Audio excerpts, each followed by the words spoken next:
Hello friends, তো কেমন আছেন সবাই? আশা করি সবাই অনেক ভালো আছেন। আজ আমি এক্সপ্লেন করব লোকিজমের এপিসোড নাম্বার 4। তো যারা এর আগের এপিসোডগুলো দেখেননি তারা চ্যানেল থেকে এগুলো চেক আউট করে নিন। আমি এগুলো অনেক আগে এক্সপ্লেন করে দিয়েছি। তো চলুন আর কথা না বাড়িয়ে এপিসোড 4 সম্পর্কে জানা যাক।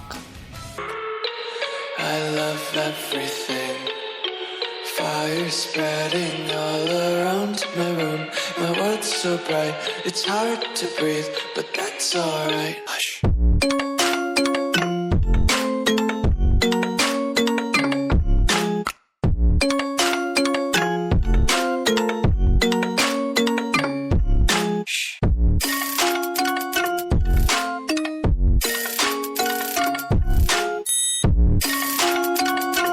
এপিসোড 4 এর শুরুতেই আমরা পাককে দেখতে পাই যে নিজের হ্যান্ডসাম বডির সাথে বাড়ি ফিরছিল, কিন্তু সে এখানে বাড়ি ফিরেই নিজের রুমের দরজা খোলা দেখতে পায়। আর এটি দেখে পাক অনেক ভয় পেয়ে যায় এবং সে যখন ভেতরে আসে তখন সে তার মাকে দেখতে পায় এবং এখানেই পাকের মা পাকের জন্য যে সকল খাবার নিয়ে এসেছিল সেগুলো গোছাচ্ছিল। আর তখনই আমাদের সেই হ্যান্ডসাম পাকটি ভেতরে চলে আসে। আর পাকের মা তো আর এই ছেলেটিকে চিনতো না, যে কারণে এখানে আমাদের সেই হ্যান্ডসাম পাক তার মায়ের সাথে নিজেকে পাকের বন্ধু হিসেবে পরিচিত করায়। এবং এখানে পাকের মা এটি দেখে অনেক বেশি খুশি ছিল যে এত হ্যান্ডসাম একটি ছেলে তার এই মোটা ছেলেটির বন্ধু। আর এই হ্যান্ডসাম বডিটিকে দেখে পাকের মা বলে, আচ্ছা তুমি এখানে বসো, আমি পাককে জাগিয়ে তুলি যাতে তোমরা একসাথে কথা বলতে পারো। কিন্তু এটি শুনে এখানে হ্যান্ডসাম পাক তার মাকে বলে, না না আন্টি, এরকমটা করবেন না, কারণ পাক এখানে রাতে পার্ট টাইম জব করে, তাই সে জবে যাওয়ার আগে 2-1 ঘন্টা ঘুমিয়ে নেয়, তাই আপনার ওকে না জাগানোই ঠিক হবে। আর এটি দেখে পাকের মা বলতে থাকে যে আমি তোকে সময় মতো টাকা পাঠিয়ে দিই, কিন্তু তবুও কি ওর টাকার কোনো সমস্যা হচ্ছে? যেটি দেখে আমাদের সেই হ্যান্ডসাম পাক বলে, না না একদমই নয়, তবুও এতে ওর কোনো সমস্যা হয় না,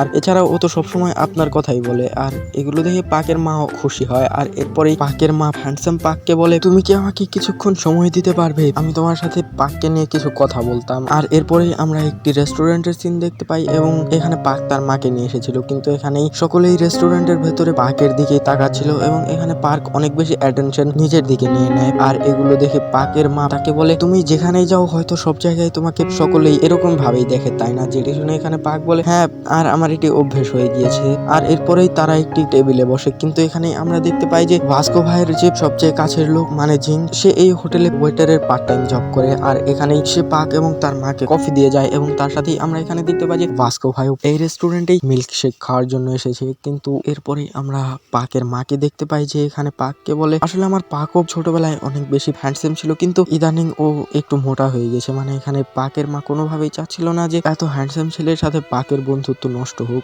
কারণ পাকের মা তো আর জানে না যে এই ছেলেটি হচ্ছে তার পাক। আর এমনিতেও পাকের মা যেহেতু পাকের আগের দিনের অবস্থাগুলো দেখেছিল, তাই তার পাককে নিয়ে এখন অনেক বেশি চিন্তা হয় এবং সেই ব্যাপারটি আমাদের এই হ্যান্ডসাম পাককে বলে এবং সেখানে তাকে পাকের স্কুল লাইফের কথা জিজ্ঞেস করে এবং সেখানে সেই হ্যান্ডসাম পাককে বলে, আচ্ছা পাক কি নিয়মিত স্কুলে যায়? যেটি শুনে হ্যান্ডসাম পাক এখানে হ্যাঁ জানায় এবং তার সাথেই পাকের মা সেই হ্যান্ডসাম পাককে বলে, আচ্ছা পাকের সাথে স্কুলে কি সবাই ভালো ব্যবহার করে? কারণ পাক যে আগের স্কুলে ছিল তাকে সেখানে তার লুকের জন্য অনেক বেশি হেনস্থা করা হতো এবং তার সাথে সকলে পাককে অনেক বেশি মারতো, আর এজন্যই আমি ওকে এখানে ট্রান্সফার করিয়ে দিয়েছি। এবং এগুলো শুনে পাক মানে সেই হ্যান্ডসাম পাকটি ইমোশনাল হয়ে যায় এবং তার সাথেই এখানে সে তার মাকে জানায় যে হ্যাঁ, পাক এখানে একদম ঠিক আছে এবং এই স্কুলে তো সকলে পাকের অনেক ভালো বন্ধু। আর এগুলো এখানে ভাস্কো ভাই শুনছিল এবং ভাস্কো ভাই তো দেখেছিল যে ছেলেরা কিভাবে সেই মোটা পাককে বুলি করে, এবং এগুলো দেখে ভাস্কো ভাই মনে করে যে হয়তোবা এখানে এই হ্যান্ডসাম ছেলেটি তার সেই মোটা বন্ধুর মাকে বোকা বানাচ্ছে এবং সে হয়তো এখানে এই ভদ্রমহিলাকে মিথ্যে কথা বলছে যে তার ছেলের সাথে ওর ভালো বন্ধুত্ব আছে। কারণ এখানে ভাস্কো ভাই তো মনে করতো যে পাক ও বাকি ছেলেদের মতোই দুর্বলদের বুলি করে। কিন্তু যাই হোক, এরপর আমরা পাকের মাকে দেখতে পাই এবং পাকের মা এখানে এটি দেখে অনেক বেশি খুশি ছিল যে তার ছেলে এখানে এসে অনেক ভালো আছে এবং তার সাথে সাথে তার ছেলের অনেক ভালো বন্ধু আছে। আর এজন্যই পাকের মা খুশি হয়ে পাককে 500 ইয়েন দেয় এবং এটি দেখে পাক সেই টাকা নেওয়ার জন্য মানা করে দেয়। কিন্তু পরবর্তীতে পাকের মা তাকে জানায় যে তুমি তো আমার ছেলের মতোই, তোমাকে আমি যতবার দেখি তোমার মধ্যে আমি আমার ছেলেকে দেখতে পাচ্ছি, আর এজন্যই তুমি এটি এই ভেবে নিয়ে নাও যে তুমি আমারই ছেলে। আর এজন্য পাক এখানে না চাইতেও সেই টাকাটি নিজের কাছে রেখে দেয়। আর এটি দেখে ভাস্কো ভাই অনেক বেশি রেগে যায় এবং সে তার হাতে থাকা মিল্কশেকের বোতলটি সেখানেই ফাটিয়ে ফেলে, যার ফলে এখানে আশেপাশের মহিলাদের একটু সমস্যা হয় এবং এই জন্য যিনি এখানে এসে ভাস্কো ভাইয়ের কাছে ক্ষমা চায় এবং সেখানে ভাস্কো ভাইকে এটিও বলে যে সে যেন এখানে কোনো ঝামেলা সৃষ্টি না করে, কারণ সে যদি এটি করে তাহলে জিনের চাকরি চলে যাবে। তো এরপর বংজিং যখন, তো আমি একে জিন বলেই ডাকবো যাতে প্রোনাউন্সিয়েশনে কোনো সমস্যা না হয়, তো জিন যখন বিল নেওয়ার জন্য যায় তখন পাকের মা তাদের রেস্টুরেন্টের বাইরে রাখা কিছু বক্সের কথা জিজ্ঞেস করে এবং সে এখানে বলে আমি কি এগুলো নিয়ে যেতে পারি, যেটি শুনে এখানে জিন বলে হ্যাঁ প্রতিদিন তো এটি কেউ না কেউ নিয়েই যায়, তো আপনি চাইলে এটি আজকে আপনি নিয়ে যেতে পারেন। আর এর পরের সিনে আমরা পাক এবং তার মাকে রেস্টুরেন্টের বাইরে দেখতে পাই যেখানে পাকের মা সেই বক্সগুলোকে তার সাথে নিয়ে যাচ্ছিল। আর এরপরেই পাকের মা পাককে বলে, তো বন্ধুরা এখানে কনফিউজ হবেন না,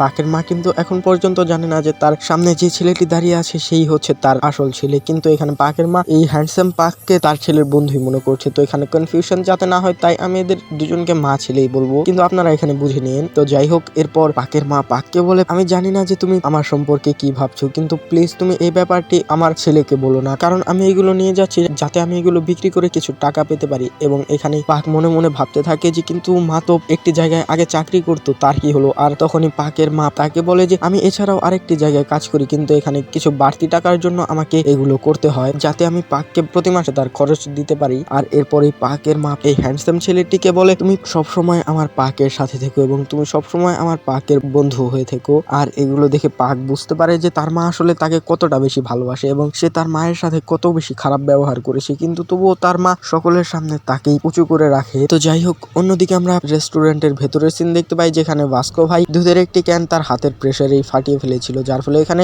জিংয়ের তার আশেপাশে থাকা সকল কাস্টমারের কাছে ক্ষমা চাইতে হয়, কারণ এখানে ভাস্কো ভাই পাকের এই সকল কর্মকাণ্ড দেখে অনেক বেশি রেগে গিয়েছে। কারণ এখানে পাক বলছিল যে সে সেই মোটা ছেলেটার বন্ধু, কিন্তু ভাস্কো ভাই তো মনে করে যে পাক সেই ছেলেটাকে নিজের চাকরের মতো রাখে এবং তাকে অনেক বেশি বুলিং করে। এবং এখানে যখন ভাস্কো ভাই দেখতে পায় যে পাক মোটা ছেলেটির মায়ের কাছে বলেছে যে সে তার বন্ধু এবং এজন্য যেহেতু পাক সে ভদ্রমহিলার কাছ থেকে টাকাও নিয়েছে, তাই এখানে ভাস্কো ভাই অনেক বেশি রেগে যায় এবং সে এখানে ভাবতে থাকে যে না, আমি কোনোভাবেই সেই মোটা ছেলেটির টাকা এর মতো একটি বদমাইশের হাতে পড়তে দেবো না, আমি ওর কাছ থেকে ওই টাকা উদ্ধার করে আমি সেই মোটা ছেলেটিকে সেটিকে ফেরত দিয়ে দেবো। আর এজন্যই আমরা রেস্টুরেন্টের বাইরে ভাস্কো ভাইকে দেখতে পাই যে এখানে পাককে একটি নির্জন এরিয়ায় নিয়ে যায় এবং সে এখানে পাককে বলে তুই রেডি হয়ে যা ফাইট করার জন্য, কিন্তু এখানে পাক কিছুই বুঝতে পারছিল না যে ভাস্কো ভাই এখানে তাকে ফাইটের জন্য কেন বলছে। আর এই বলেই ভাস্কো ভাই এখানে পাকের উপর আক্রমণ করে দেয় এবং সে এখানে পাকের উপর লাগাতার আক্রমণ করেই যাচ্ছিল, কিন্তু পাকও এগুলো লাগাতার ডজ করছিল এবং ভাস্কো ভাই এখানে বুঝতে পারে যে পাকের স্পিড এবং ফ্লেক্সিবিলিটি অনেক বেশি। আর অন্যদিকে পাকও বুঝে যায় যে ভাস্কো ভাইয়ের একটি ঘুষিও যদি তার লাগে তাহলে তার গল্প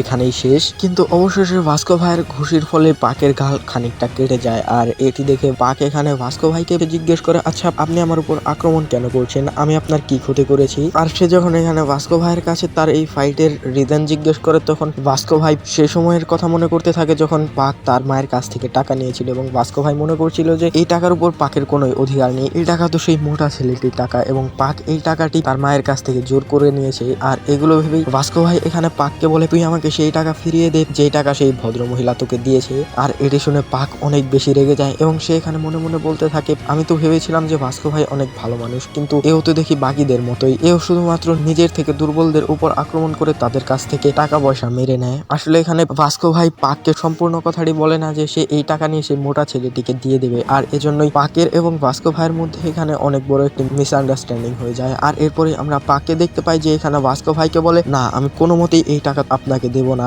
আর এই বলে এখানে ভাস্কো ভাই এবং পাক পুনরায় একে অপরের উপর আক্রমণ করে দেয় এবং এখানে আমরা দেখতে পাই যে পাক জিংসং এর শেখানো সেই টেকনিকে ভাস্কো ভাইয়ের উপর একটি পাঞ্চ মারে, কিন্তু এখানে ভাস্কো ভাই সেটিকে নিজের পা দিয়ে ব্লক করে দেয় এবং সে এখানে বলে তোর কি মনে হলো যে আমি এত সহজে তোর চালে পা দিয়ে নেব। আর এরপরেই ভাস্কো ভাই পাকের উপর আক্রমণ করে দেয়, কিন্তু এখানেই আমরা দেখতে পাই যে পাক এবারও ভাস্কো ভাইয়ের আক্রমণগুলোকে ডজ করছিল। আর অবশেষে পাক ভাস্কো ভাইয়ের উপর একটি আক্রমণ করে দেয়, কিন্তু পরবর্তী মুহূর্তেই আমরা বুঝতে পারি যে এটি সম্পূর্ণ ভাস্কো ভাইয়ের একটি চাল ছিল যেখানে ভাস্কো ভাই পাককে ইচ্ছা করে এই আক্রমণটি করার সুযোগ দিয়েছিল। আর এখানেই ভাস্কো ভাই বলে অবশেষে তুই আমার চালে ফেসে গিয়েছিস। আর এরপরের দিনেই আমরা জিনকে দেখতে পাই যে এখানে ভাস্কো ভাইকে খুঁজতে খুঁজতে সেই বন্দরে পৌঁছে গিয়েছে এবং এখানেই আমরা সারপ্রাইজিংলি দেখতে পাই যে পাক ভাস্কো ভাইকে মেরে নিচে ফেলে রেখেছে। আর এটি দেখে জিনও অনেক বেশি ভয় পেয়ে যায়, কিন্তু পরবর্তী মুহূর্তে পাক ভাস্কো ভাইয়ের জ্যাকেটটি তার উপরে রেখে দেয় এবং জিনকে তাকে বাড়ি নিয়ে যেতে বলে। আর তখনই আমরা ভাস্কো ভাইয়ের কাছে দেখতে পাই যে এখানে জিনকে বলে আমি ওর টাকা ফিরিয়ে আনতে পারলাম না, আর এমনিতেও আমি এই ছেলেটিকে অনেক বেশি আন্ডার এস্টিমেট করে নিয়েছিলাম। আর এরপরে আমাদের একটি ফ্ল্যাশব্যাক সিন দেখানো হয় যেখানে আমরা ঠিক সেই সময়ের দিকে দেখতে পাই যখন পাক ভাস্কো ভাইয়ের উপর আক্রমণ করেছিল এবং ভাস্কো ভাই মনে করেছিল যে এই ফাইটটি সে কন্ট্রোল করছে, কিন্তু তখনই হঠাৎ করে পাক পুরো গেমটিকেই উল্টে দেয় আর সে এখানে ঘুরে ভাস্কো ভাইয়ের উপর এমন একটি আক্রমণ করে যেটি ভাস্কো ভাই চিন্তাও করেনি। আর এই আক্রমণের জন্যই ভাস্কো ভাই এই ফাইটটি হেরে যায়। তো এরপর রাতের বেলা আমরা সেই মোটা পাককে দেখতে পাই যে এখানে তার দোকানে বসেছিল এবং সে এখানে ভাবছিল যে তার এত শক্তি কিভাবে চলে এলো যে সে ভাস্কো ভাইকে হারিয়ে দিয়েছে। কিন্তু তখনই সেখানে দোকানে ভাস্কো ভাই চলে আসে এবং এটি দেখে পাক অনেক বেশি ভয় পেয়ে যায়। কিন্তু তখনই ভাস্কো ভাই পাকের কাছে দুধের একটি ক্যান চায় এবং সে এটি নেওয়ার পর পাককে বলে তোমার মধ্যেও অনেক বেশি শক্তি আসে আর তোমার উচিত যে এক্সারসাইজ করা এবং নিজের শক্তিটাকে বাইরে নিয়ে আসা, কারণ তুমিও চাইলে অনেক ভালো মতো ফাইট করতে পারবে। কিন্তু এখানে পাক এটি বুঝতে পারে না যে ভাস্কো ভাই তাকে হঠাৎ এগুলো কেন বলছে। কিন্তু যাওয়ার আগে ভাস্কো ভাই পাককে বলে আমাকে ক্ষমা করে দিও যে আমি তোমার টাকা তোমাকে ফিরিয়ে এনে দিতে পারিনি। কিন্তু পাক এবারও কিছুই বুঝতে পারে না। আর এরপরেই পাক ভাস্কো ভাইয়ের কথা শুনে একটু ইনফ্লুয়েন্স হয় এবং সে এবার তার দোকানের মধ্যেই পুশ আপ দিতে থাকে। কিন্তু এখানে তার পেটের জন্য তার এটি করতে অনেক বেশি অসুবিধা হচ্ছিল। আর তখনই সেখানে স্টোরে অনেক সুন্দর একটি মেয়ের এন্ট্রি হয় এবং এটিকে দেখেই পাক লজ্জা পেয়ে যায় এবং সে এখানে উঠে দাঁড়ায়। আর এরপরেই আমরা সেই মেয়েটিকে দেখতে পাই যে এখানে তার নিজের জন্য কিছু জিনিস নেয় এবং সে স্টোর থেকে যাওয়ার আগে পাককে একটি ড্রিঙ্ক দিয়ে যায় এবং সে এখানে পাককে বলে তুমি ভালো করছিলে, তুমি চালিয়ে যাও। আর এখানে এটি শুনে পাক অনেক বেশি খুশি হয়ে যায়, কারণ জীবনে এই প্রথমবার তার মা ব্যতীত অন্য কেউ তার এই বডিতে থাকা সত্ত্বেও তার সাথে এত ভালো ব্যবহার করেছে। আর এই মেয়েটির কথা শুনে পাক অনেক বেশি মোটিভেটেড ফিল করে এবং সে এখানে পুনরায় তার এক্সারসাইজ করতে থাকে। আর এর সাথেই এপিসোড 4 এখানেই শেষ হয়। তো বন্ধুরা, এই সম্পূর্ণ ভিডিও কেমন লাগলো সেটি কমেন্টে জানাবেন এবং পুনরায় দেখা হবে এপিসোড 5 এর সাথে। ততক্ষণের জন্য বাই।